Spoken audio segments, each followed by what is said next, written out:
যদি আপনার শাশুড়ি হয় একজন টক্সিক মহিলা, কথায় কথায় আপনাকে বেইজ্জতি করে, ছোট করে কথা বলে, কষ্ট দিয়ে কথা বলে এবং আপনার অপরাধগুলো মানুষের সামনে উঁচু করে ধরে, তাহলে বলবো আপনার শাশুড়ির এখানে যতটুকু না ভুল, তার থেকে বেশি ভুল হচ্ছে আপনার স্বামীর। কারণ একজন শাশুড়ি ঠিক ততটুকু পর্যন্ত বিষাক্ত হতে পারে যতটুকু পর্যন্ত আপনার স্বামী তাকে অ্যালাউ করে। আপনার স্বামীকে এ বিষয়ে কিছু বলতে গেলে আপনি হয়তো আপনার স্বামীর কাছ থেকে সবসময় এই কথাটাই শুনছেন, উনার স্বভাবই এরকম, তুমি সহ্য করো। আমি কিছু বলতে গেলে বাড়ির পরিবেশটা নষ্ট হয়ে যাবে। তাহলে সরি টু সে ভাই, আপনার বাড়ির পরিবেশ অলরেডি খারাপ হয়ে গেছে। আপনি আপনার স্ত্রীকে সবসময় দুঃখী দেখছেন, ডিপ্রেশনে দেখছেন।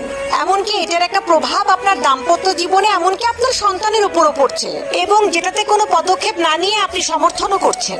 এখানে একজন হাজবেন্ডের তার স্ত্রীর প্রতি পজিটিভ হওয়াটা খুবই জরুরি। মাত্রাতিরিক্ত অন্ধভক্তি কোনো ভালো লক্ষণ নয়। না হলে খুব তাড়াতাড়ি এমন একটা দিন আসবে যখন আপনার স্ত্রী শ্বশুরবাড়ির লোকজনকে তো সম্মান করবেই না, উল্টো নিজের